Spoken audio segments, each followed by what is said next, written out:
नमस्कार. रतन टाटा एकदा मुंबईत आपल्या कारमधून प्रवास करत होते. त्यावेळी त्यांना एका दृश्याने खूप अस्वस्थ केले. त्यांनी एक संपूर्ण कुटुंब एका छोट्या दुचाकीवर पावसात प्रवास करताना पाहिले. वडील गाडी चालवत होते, आई पाठीमागे बसलेली होती आणि दोन लहान मुले त्यांच्या दरम्यान कशीबशी बसलेली होती. ही परिस्थिती पाहून रतन टाटांच्या मनात विचार आला की आपल्या देशातील लाखो मध्यमवर्गीय कुटुंबांना सुरक्षित आणि परवडणारी कार उपलब्ध कशी करून देता येईल. याच विचारातून टाटा नॅनो या कारची संकल्पना जन्माला आली. रतन टाटांनी आपल्या तंत्रज्ञ आणि अभियंते यांना एक उद्दिष्ट दिले. एक अशी कार बनवा जी 4 लोकांसाठी सुरक्षित असेल आणि दुचाकीच्या तुलनेत थोडी अधिक महाग असेल, पण सर्वसामान्य भारतीय कुटुंबांना परवडणारी असेल. या उद्देशाने एक नवा प्रकल्प सुरू झाला. 2008 साली रतन टाटांनी नॅनो जगासमोर सादर केली, जी जगातील सर्वात स्वस्त कार म्हणून ओळखली गेली.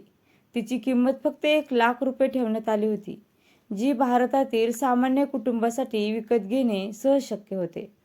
रतन टाटांनी एक वाक्य या संपूर्ण प्रकल्पात खूप प्रसिद्ध झाले. ही कार माझ्यासाठी एक कल्पना नव्हती, तर ती गरज होती. आणि या प्रकल्पात असंख्य अडचणी देखील आल्या. या कारला बाजारात मिळणारा प्रतिसाद फारसा चांगला नव्हता. काही तांत्रिक अडचणी, विपणनातल्या त्रुटी आणि बाजारातल्या स्पर्धेमुळे टाटा नॅनोला अपेक्षित यश मिळालं नाही. पण तरीही टाटांनी या प्रकल्पात दाखवलेली दूरदृष्टी आणि लोकांच्या गरजांची जाण हे त्यांच्या समाजभिमुख नेतृत्वाचे एक महत्त्वाचे उदाहरण ठरले. ही कथा रतन टाटांच्या साधेपणाची, त्यांची सामान्य लोकांप्रतींची आस्था आणि त्यांची सर्वांसाठी दृष्टिकोन असलेली उद्योजकीय भावना दाखवते. रतन टाटा यांच्या जीवनातील आणखी एक प्रेरणादायी कथा म्हणजेच सिंगापूर एअरलाईनच्या बोलीचं प्रकरण. 1990च्या दशकात जेव्हा भारतात आर्थिक उदारीकरण होत होते, तेव्हा अनेक परदेशी कंपन्या भारतीय बाजारात प्रवेश करण्याचा विचार करत होत्या. त्यावेळी रतन टाटांनी भारतात टाटा एअरलाइन्स स्थापन करण्याचं ठरवलं. त्यांनी सिंगापूर एअरलाइन्ससह भागीदारी करून भारतात विमानसेवा सुरू करण्याची योजना आखली आणि टाटा समूहाने या उद्दिष्टांसाठी जोरदार तयारीही केली. सिंगापूर एअरलाइन्ससारख्या आंतरराष्ट्रीय दर्जाच्या एअरलाइन्ससोबतचा हा प्रकल्प भारताच्या नागरी विमानसेवा उद्योगात एक मोठा बदल घडवून आणणारा होता. टाटा आणि सिंगापूर एअरलाइन्सने मिळून भारतात एक उच्च दर्जाची सेवा पुरवण्याची योजना आखली. परंतु राजकीय हस्तक्षेप आणि काही प्रतिस्पर्धा उद्योग समूहाच्या अंतर्करणामुळे या प्रकल्पाला सरकारकडून मंजुरी मिळू शकली नाही. त्यावेळी विमान उद्योगात असलेले काही मोठे नाव आणि राजकीय शक्ती टाटा समूहाच्या या योजनेच्या विरोधात होते. परिणामी प्रकल्प रद्द करण्यात आला आणि टाटांना हा मोठा धक्का बसला. हे अपयश रतन टाटांसाठी खूप निराशाजनक होते, कारण त्यांनी भारतीय विमानसेवेसाठी एक अतिशय महत्त्वाकांक्षी योजना आखली होती. मात्र त्यांनी या अपयशातून शिकून कधीही हार मानली नाही. पुढची वाटचाल. या घटनेनंतर अनेक वर्षांनी 2013 साली रतन टाटांनी एअर एशियासोबत भागीदारी करून भारतात एअरलाईन सेवा सुरू केली आणि पुढे 2015 साली टाटा आणि सिंगापूर एअरलाइन्स याची भागीदारी आणि ही एक नवीन एअरलाइन्स सुरू केली. जे स्वप्न त्यांनी 1990 साली पाहिले होते ते तब्बल 2 शतकांनी साकार झाले. रतन टाटांची ही कथा सांगते की कितीही मोठे अपयश आले तरीही योग्य वेळ आल्यावर आपल्या ध्येयाचा पाठपुरावा करण्याची जिद्द असावी लागते.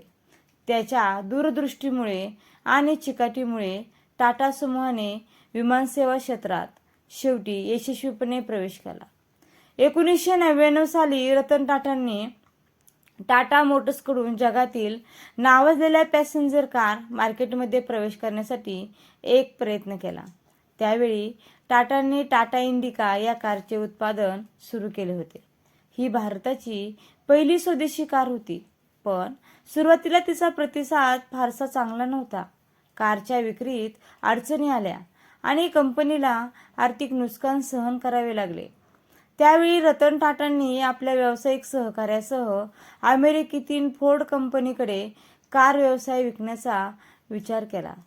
फोर्ड मुख्यालयात झालेल्या बैठकीत फोर्डचे चेअरमन बिल फोर्ड्स यांनी रतन टाटांचा अपमान करत म्हणाले, तुम्हाला कार व्यवसायात प्रवेश करण्याची गरजच नव्हती. तुम्हाला यातलं काहीच कळत नाही. तुम्हाला कारचे उत्पादन करताही येत नाही. तर मग कशाला आले कार डिव्हिजनमध्ये? तुम्ही फक्त बस आणि ट्रक बनवायचे कामाचे आहात. त्यामुळे हा व्यवसाय विकून टाका. या शब्दांनी रतन टाटांना फार दुःख झाले. त्यांनी तेथेच आपली कार विकण्याची योजना रद्द केली आणि भारतात परतले. मात्र या अनुभवाने त्यांना शिकवले की आपला व्यवसाय अधिक प्रभावीपणे वाढवण्याची आवश्यकता आहे. आणि यानंतर त्यांनी टाटा मोटर्स अधिक मजबूत केले आणि टाटांची उत्पादने चांगली बनवण्याचा निर्णय घेतला. 2008 साली जगभरातील आर्थिक मंदी आली आणि यावेळी फोर्ड कंपनी अडचणीत आली. फोर्ड मोटर कंपनी ही एक अमेरिकन बहुराष्ट्रीय ऑटोमोबाईल्स कंपनी आहे. त्यावेळी जॅग्वार लँड रोव्हर ही फोर्डची 2 प्रसिद्ध ब्रँड संकटात होत्या आणि फोर्डला त्या विकण्याची वेळ आली होती. तेव्हा फोर्ड कंपनीने या 2 ब्रँडचे लिलाव करण्याचे ठरवले. त्या लिलावात अनेक बिझनेसमॅन सामील झाले होते. त्यात आपले रतन टाटा आणि महिंद्रा सुद्धा सहभागी होते. आश्चर्याची गोष्ट म्हणजे याच रतन टाटांनी पुढे येऊन जॅग्वार लँड रोव्हर 2.7 अरब डॉलर सुमारे 9200 कोटी रुपयांना विकत घेतली. ही काही साधारण बिझनेस ट्रान्झॅक्शन डील नव्हती. ही एक भारतीयासाठी सर्वात मोठी अभिमानाची गोष्ट होती. यावेळी बिल फोर्ड यांनी त्यांना मोठ्या आदराने सांगितले, तुम्ही आमच्यासाठी जे केले त्याबद्दल आम्ही तुमचे खूप ऋणी आहोत. फोर्ड कंपनी जिने एकेकाळी रतन टाटाचा अपमान केला होता त्याच कंपनीला आपल्या रतन टाटाने विकत घेतले आणि या घटनेने रतन टाटांची व्यावसायिक दूरदृष्टी आणि त्यांच्या प्रतिकूल परिस्थितीने त्यांची कामाची करण्याची जिद्द आपल्याला दाखवून दिली. रतन टाटा आणि शंतनू नायडू यांच्यामध्ये मैत्रीच्या वयाचं बंधन नसतं हे सिद्ध करणारं अनोखी नातं त्यांच्या जीवनातलं पाहूयात. रतन टाटा यांनी गेल्या 28 डिसेंबर रोजी त्यांचा 84वा वाढदिवस साजरा केला. टाटा सन्स अध्यक्षांनी आपला वाढदिवस साध्या पद्धतीने मेणबत्ती आणि कपकेकने साजरा केला. रतन टाटा यांच्यासाठी कपकेक आणि मेणबत्त्या घेऊन एक तरुण आला होता.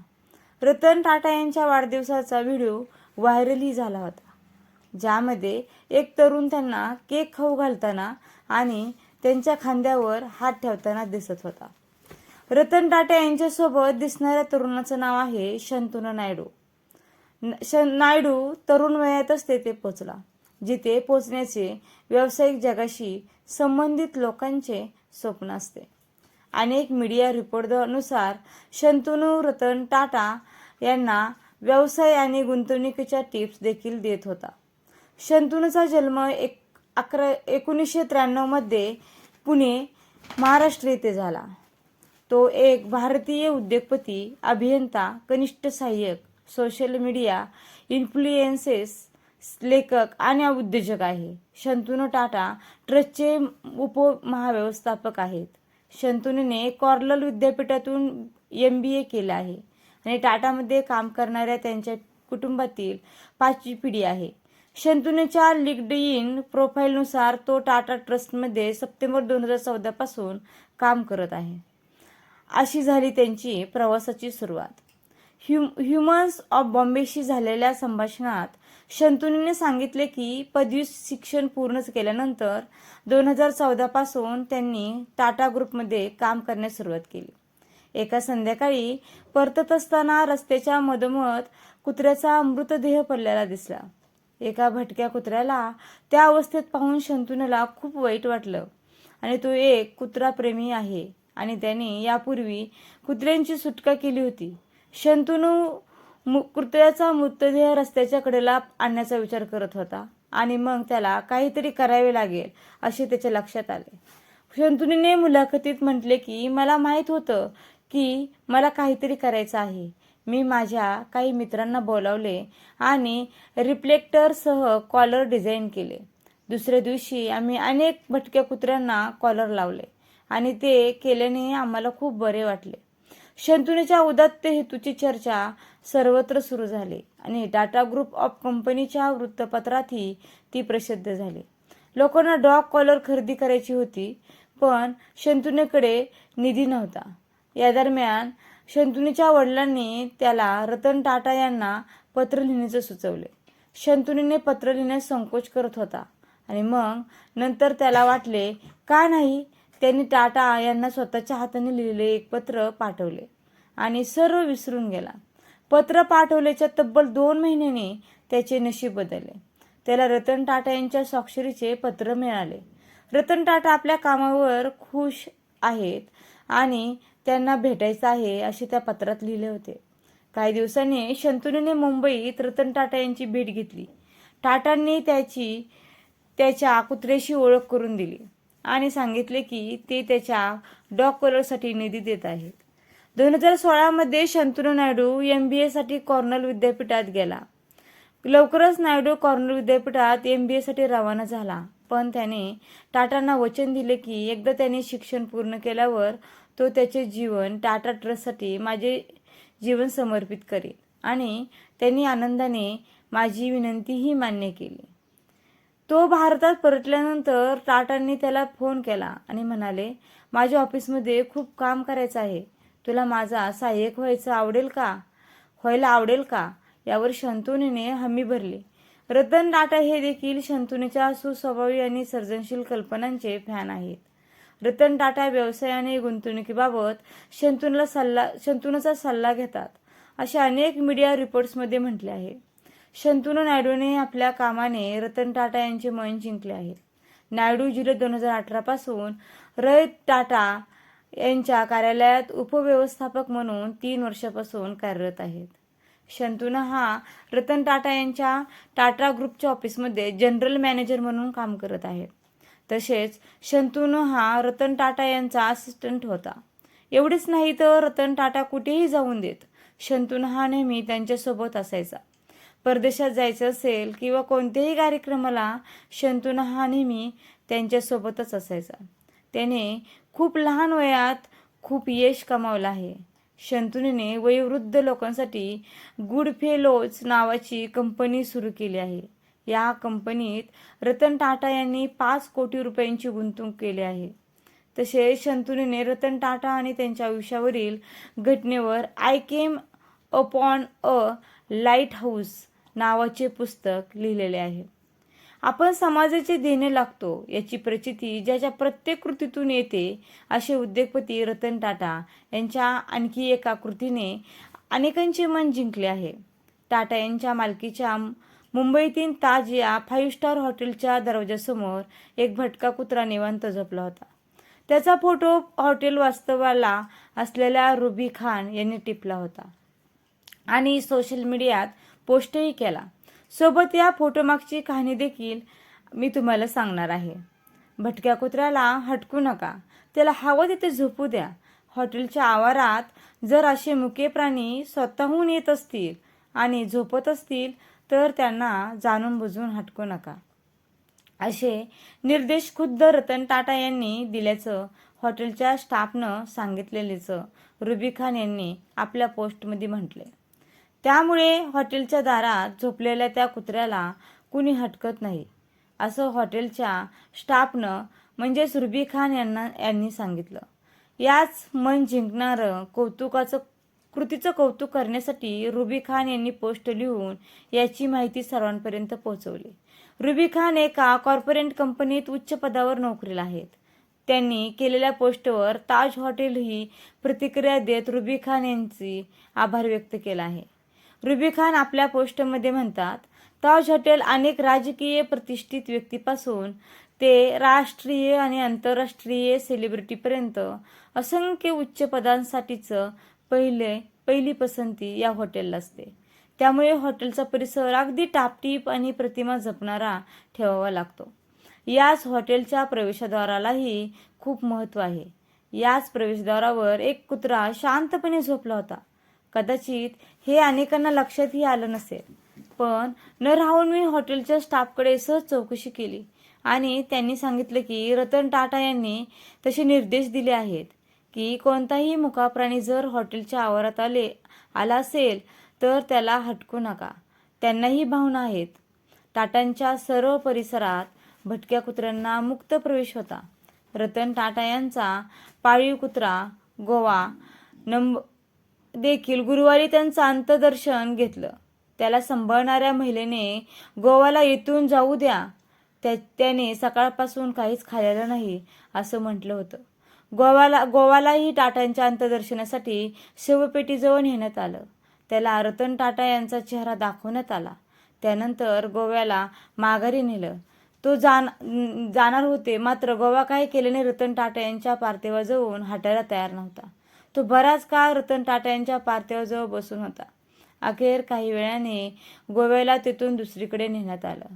आपल्या मालकाला शेवटचं पाहताना गोवा या पाळीव कुत्र्याचे डोळे भरून आले होते. टाटांनीही त्याचं नाव गोवा का ठेवलं याचं देखील एक खास कारण आहे.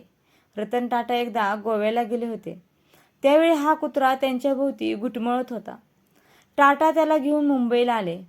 टाटांनी त्याचं नाव गोवा ठेवले. गोवा मुंबईतील बॉम्बे हाऊसमध्ये अन्य कुत्र्यांसोबत राहत होता. कुत्र्यांबद्दल रतन टाटांना वाटणाऱ्या जिव्हाळ्याचं वर्णन शब्दात करणे अशक्य आहे. कुत्र्यांची देखभाल करणाऱ्या केअर टेकरनं दिलेल्या माहितीनुसार गोवा गेल्या 11 वर्षापासून रतन टाटांसोबत होता. रतन टाटांचं त्यांच्यावर विशेष प्रेम होतं. तो गोव्यातून आणण्यात आला होता, त्यामुळे त्याचं नाव गोवा ठेवण्यात आलं होतं. कुत्र्याच्या देखभालीसाठी ब्रिटन दौरा रद्द ताज त्यांनी केला होता. ताज हॉटेल असो वा टाटा समूहाचं मुख्यालय, कुठेही कुत्र्यांना प्रवेशाला मनाई नव्हती. आजारी कुत्र्यांच्या देखभालीत व्यस्त असताना रतन टाटांनी ब्रिटनचे तत्कालीन प्रिन्स चार्लस यांना भेटू शकले नव्हते असा किस्सा देखील सांगितला आहे. बर्मिंगहॅम पॅलेसमध्ये चार्लस यांनी एक खास कार्यक्रम आयोजित केला होता आणि त्या कार्यक्रमाला रतन टाटा यांना निमंत्रण देण्यात आलं होतं. पण त्यावेळी सुद्धा त्यांचे काही कुत्रे आजारी होते आणि त्यामुळे आजारी कुत्र्यांची सेवा करण्यासाठी रतन टाटा यांनी ब्रिटनचा दौराही रद्द केला होता. 26 नोव्हेंबर 2008 रोजी मुंबईतील ताज हॉटेलवर ज्यावेळेस दहशतवादी हल्ला झाला, या हल्ल्याने देशभरात खळबळ माजवली आणि टाटा समूहाच्या प्रतिष्ठित हॉटेलचीही मोठी हानी झाली. हल्ल्यामुळे अनेक लोक मृत्युमुखी पडले तर अनेक जखमी झाले. हॉटेलमध्ये अडकलेल्या कर्मचाऱ्यांसह गेस्टचे मोठे नुकसानही झाले. हा काळ टाटा समूहासाठी अत्यंत आव्हानात्मक होता, परंतु रतन टाटांनी या कठीण प्रसंगात दाखवलेली संवेदनशीलता आणि उत्तम उदाहरण आहे. हल्ल्याच्या दुसऱ्या दिवशी रतन टाटा यांनी स्वतः हॉटेलला भेट दिली. त्यांनी फक्त नुकसानग्रस्त इमारतच पाहिली नाही, तर हॉटेलच्या सर्व कर्मचाऱ्यांची काळजी घेतली. जखमी कर्मचाऱ्यांना त्वरित वैद्यकीय सेवा पुरवण्यासाठी ते पुढे आले. त्यांनी त्यांच्या कुटुंबियांसाठी आर्थिक मदत, वैद्यकीय सुविधा आणि मानसिक आधार सुनिश्चित केला. रतन टाटांनी हॉटेलमध्ये अडकलेल्या आणि हल्ल्यात प्रभावित झालेल्या सर्व गेस्टच्या कुटुंबियांना वैद्यकीय व आर्थिक मदत पुरवली. त्यांनी प्रत्येक कुटुंबाशी वैयक्तिक संवाद साधला आणि त्यांना आवश्यक त्या सर्व सुविधांची खात्री दिली. हॉटेलचा पुनर्निर्माण. ज्यावेळेस ताज हॉटेल हे मुंबईचे प्रतीक होते आणि या हल्ल्यामुळे हॉटेलचे मोठे नुकसान झाले होते, मात्र रतन टाटांनी अत्यंत तत्परतेने या हॉटेलचा पुनर्निर्माण करण्याचा निर्णय घेतला. त्यावेळी हॉटेलचे टेंडर काढण्यात आले की कोण या हॉटेलचं व्यवस्थित करेल. तेव्हा पाकिस्तानमध्ये 2 कंपन्यांनी या टेंडरसाठी अप्लाय केले की आम्हाला तुमच्या हॉटेलला व्यवस्थित आम्ही करू. ते पाकिस्तानी असल्यामुळे रतन टाटांनी त्यांच्या टेंडरकडे लक्ष दिले नाही. तरीही ते 2 पाकिस्तानी बिझनेसमॅन विदाऊट अपॉइंटमेंट घेत रतन टाटांना भेटण्यासाठी आणि हॉटेलचे टेंडर मिळवण्यासाठी मुंबईत आले. रतन टाटांनी त्यांना अपॉइंटमेंट दिली नाही. ते ऑफिसच्या बाहेर बसून रतन टाटांची वाट बघत राहिले. रतन टाटांनी आपल्या कर्मचाऱ्यांमार्फत त्यांना सूचना केली की त्यांनी इथून निघून जावे. त्यानंतर ते 2 पाकिस्तानी बिझनेसमॅन एका पॉलिटिकल नेत्याकडे गेले आणि त्यांना सांगितले की तुम्ही आमची रतन टाटांसोबत अपॉइंटमेंट फिक्स करून द्या. त्यांच्या सांगण्यावरून त्या नेत्यांनी रतन टाटांना फोन लावला आणि म्हणाला, हॅलो, मी मंत्री बोलत आहे. माझ्याकडे पाकिस्तानमधून 2 बिझनेसमॅन आले आहेत. तुम्ही त्यांना हॉटेलचे काम द्या आणि ते हॉटेल नीट करून देतील. तुम्ही यांचेच टेंडर पास करा. यावर रतन टाटा म्हणाले, तू मूर्ख असू शकतो, पण मी तुझ्यासारखा मूर्ख नाही. पाकिस्तानी लोकांना मी काम देऊ शकत नाही. आणि एवढे बोलून त्यांनी रागात फोन कट केला. त्यानंतर एका इंडियन कंपनीद्वारे अवघ्या काही महिन्यातच ताज हॉटेल पुन्हा उभे करण्यात आले आणि ते आधीपेक्षा अधिक भव्य बनवण्यात आले. रतन टाटांनी केवळ आपल्या कर्मचाऱ्यांनाच नव्हे तर हल्ल्यात मृत्युमुखी पडलेल्या सर्व लोकांच्या कुटुंबियांना देखील वैयक्तिक मदत पुरवली. त्यांनी या कठीण काळात कोणालाही एकटे पडू दिले नाही. रतन टाटांच्या या संवेदनशील आणि सहानुभूतीपूर्व दृष्टिकोनामुळे त्यांना देशभरातून आदर मिळाला. त्यांच्या नेतृत्वाखाली टाटा समूहाने केवळ व्यवसाय वाढवण्यावर लक्ष केले नाही, तर समाजाच्या प्रत्येक घटकाला हातभार लावण्यावर भर दिला. हल्ल्यानंतर त्यांनी आपले कर्तव्य विसरले नाही आणि या काळात दाखवलेली त्यांची काळजी आणि सेवा ही खरोखरच प्रेरणादायी आहे. ही कथा आपल्याला शिकवते की एखाद्या कठीण प्रसंगात केवळ व्यावसायिक दृष्टिकोन ठेवून चालत नाही, तर माणुसकी, संवेदनशीलता आणि जबाबदारीचे भान असणे हेही तितकेच महत्त्वाचे आहे. दुसरी एक त्यांची कहाणी सांगणार आहे की लग्न होणार होतं, पण ही आहे प्रेम कहाणी. तर रतन टाटा यांनी आपले शिक्षण पूर्ण झाल्यानंतर लॉस एंजेलिसमध्ये नोकरी केली, अमेरिकेला. आणि त्या दिवसांच्या आठवणीत रमताना ते सांगतात, हवा खूप छान होती, माझ्याकडे गाडी होती आणि माझ्या नोकरीवरही खूप प्रेम होतं आणि या दिवसातच मी एका मुलीच्या प्रेमात पडलो. रतन टाटा तिच्याशी लग्न करणारही होते, पण त्याचवेळी त्यांच्या मोठ्या बहिणीची तब्येत ठीक नव्हती, त्यामुळे त्यांना भारतात यावं लागलं. ज्या मुलीच्या प्रेमात ते पडले होते ती आपल्यासोबत भारतात येईल असं रतन टाटांनाही वाटलं होतं. पण त्याचवेळी भारत चीनचं युद्ध सुरू झालं आणि त्यामुळे त्या मुलीची आईवडील तिला भारतात पाठवायला तयार नव्हते. त्यानंतर हे नातं तुटलं, त्यांचं लग्न होऊ शकलं नाही. आपल्या खऱ्या प्रेमासाठी रतन टाटांनी आजतागायत लग्न केलं नाही, कारण ते त्यांच्या तरुण वयात ज्या मुलीवर प्रेम करत होते तिच्याशी ते लग्न करू शकले नाहीत आणि त्यानंतर त्यांनी कधीही प्रेमाचा शोध घेतला नाही. त्यांनी आपले संपूर्ण आयुष्य द टाटा ग्रुप्स या कंपनीसाठी समर्पित केले. रतन टाटा जेव्हा 1991 साली टाटा समूहाचे अध्यक्ष झाले, तेव्हा समूह मुख्यत्वे पारंपरिक उद्योगामध्ये जसे की पोलाद, ऑटोमोबाईल्स आणि वीज उत्पादन यामध्ये कार्यरत होते. समूहाची ओळख सॉल्ट टू स्टील अशी होती, कारण ते मिठापासून ते पोलादापर्यंत सर्व काही तयार करत होते. परंतु रतन टाटांना या पारंपरिक क्षेत्रामध्ये अडकून राहायचं नव्हतं. त्यांचा दृष्टिकोन मोठा होता. त्यांना समूहाला नवीन युगातील तंत्रज्ञान आणि सेवांच्या क्षेत्रातही निवून उभे करायचे होते. रतन टाटांनी हे लक्षात घेतले की जगातील उद्योग आणि अर्थव्यवस्था तंत्रज्ञानाच्या दिशेने झपाट्याने बदलत आहे आणि त्यामुळे त्यांनी टाटा समूहाला नवीन उद्योगामध्ये, विशेषतः तंत्रज्ञान, IT सेवा आणि सॉफ्टवेअरमध्ये नेण्याचा निर्णय घेतला. त्याच दरम्यान Tata consultancy services he IT company जोर धरू लागली होती, पण रतन टाटांनी तिच्या विस्तारासाठी ठोस पावले उचलली. TCS आणि टाटा मोटर्स रतन टाटांनी TCSवर अधिक लक्ष केंद्रित करून ती आंतरराष्ट्रीय स्तरावर एक आघाडीची IT सेवा प्रदाता कंपनी बनवण्याचा प्रयत्न केला. त्याचबरोबर त्यांनी टाटा मोटर्स आणि टाटा स्टील यासारख्या पारंपरिक कंपन्यांमध्येही नव्याने बदल घडवले. त्यांनी नव्या तंत्रज्ञानाचा उपयोग करून उत्पादन क्षमता आणि जागतिक स्पर्धात्मकता वाढवली. रतन टाटांनी समूहाच्या कंपन्यांचे व्यवस्थापन अधिक कार्यक्षम बनवण्यासाठी विविध सुधारणा केल्या. त्यांनी सत्यम शिवम सुंदरम या तत्वानुसार व्यवसाय करताना मूल्य आणि गुणवत्ता यांना महत्त्व दिले.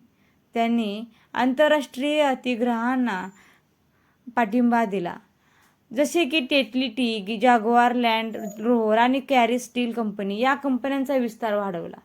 रतन टाटांच्या नेतृत्वामुळे टाटा समूहाला जागतिक स्तरावर प्रतिष्ठा मिळाली आणि तो सॉल्ट टू सॉफ्टवेअर असा समृद्ध समूह बनवला.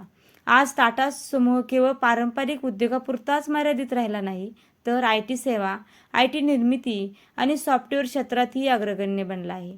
ITS ही आता जगातील सर्वात मोठ्या IT सेवा कंपन्यांपैकी एक आहे. रतन टाटा हे भारतातील एक प्रसिद्ध उद्योजक आणि टाटा समूहाचे माजी अध्यक्ष आहेत. त्यांचा जन्म 28 डिसेंबर 1937 रोजी झाला. ते जमशेदजी टाटांच्या कुटुंबातील सदस्य आहेत, जे भारतातील टाटा समूहाचे संस्थापक होते. त्यांचे जीवन आणि शिक्षण पाहूयात. रतन टाटा यांचा जन्म मुंबईत झाला. त्यांचे बालपण आणि प्राथमिक शिक्षण मुंबईतच झाले.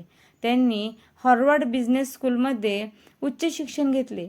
शिक्षण घेतल्यानंतर त्यांनी अमेरिकेतील IBM कंपनीत काम केले, परंतु लवकरच त्यांनी भारतात परतून 1961 साली टाटा समूहात काम करण्यास सुरुवात केली.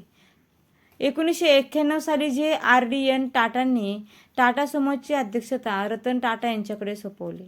त्यांनी समूहाचे नेतृत्व करत असताना अनेक आंतरराष्ट्रीय अधिग्रहणे केली, ज्यामुळे टाटा समूहाचा जागतिक विस्तार झाला. टाटा मोटर्सने 2008 साली जगवार लँड जोहर विकत घेतले आणि टाटा स्टीलने ब्रिटनमधील कोरस स्टील कंपनी विकत घेतली. रतन टाटांनी भारतातील सर्वात स्वस्त कार टाटा नॅनोची निर्मिती केली, जी मध्यमवर्गीय लोकांना सहज परवडेल अशी होती. ही कार त्यांच्या दृष्टिकोनातून भारतीय मोटार वाहन क्षेत्रात क्रांतिकारी बदल घडवणारी ठरली.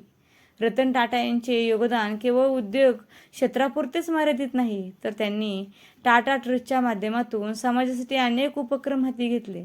शिक्षण, आरोग्यसेवा, पाणी पुरवठा, गरिबांसाठी घरबांधणी यासारख्या विविध क्षेत्रात त्यांनी मदत केली आहे. त्यांच्या नेतृत्वाखाली टाटा समूहाने आपल्या नफ्याचा मोठा भाग समाजकार्यासाठी वापरला. कोरोनाचा सामना करण्यासाठी अनेक उद्योगपती पुढे सरसावले, पण अशातच टाटा ट्रस्ट केंद्राने जवळजवळ 1,500 कोटीची मदत करण्याचे जाहीर केले. 1,500. रतन टाटा यांना अनेक राष्ट्रीय आणि आंतरराष्ट्रीय पुरस्कारांनी सन्मानित करण्यात आलं आहे. त्यांना भारतात सरकारकडून 2000 साली पद्मभूषण आणि 2008 साली पद्मविभूषण या पुरस्काराने सन्मानित करण्यात आलं आहे. रतन टाटा यांच्या नेतृत्वात टाटा समूहाने भारतातील एक मोठे औद्योगिक घराणे म्हणून आंतरराष्ट्रीय स्तरावर आपली ओळख निर्माण केली. त्यांनी त्यांच्या कामातून समाजाला सेवा देण्यावर कायम भर दिली. त्यांच्या साध्या जीवनशैलीमुळे आणि प्रामाणिकपणामुळे ते आजही भारतीयांच्या हृदयात एक विशेष स्थान राखून आहेत. त्यांची कथा केवळ उद्योजकीय यशाची नाही, तर समाजासाठी काहीतरी करण्याची प्रामाणिक इच्छाही आहे. महाराष्ट्र सरकारने रतन टाटा यांना उद्योगरत्न म्हणून देखील नावाजले. एकूण संपत्तीच्या 65% संपत्ती समाजसेवेसाठी अर्पण करणारे महान व्यक्तिमत्व म्हणजे रतन टाटा होय. माणसातला देव गेला, आपल्या देशाचा बाप माणूस गेला. या भूमीतला व्यवसाय नावाचा कोशात भारताला मिळालेला एकमात्र हिरा म्हणजे रतन टाटा होय. त्यांच्याबद्दल जितकं लिहिणार तितकंच कमी आहे. लाख मरावेत पण लाखाचा पोशिंदा मरू नये असे म्हणतात. तर ही माहिती तुम्हाला आवडली असेल तर जास्तीत जास्त शेअर करा. धन्यवाद.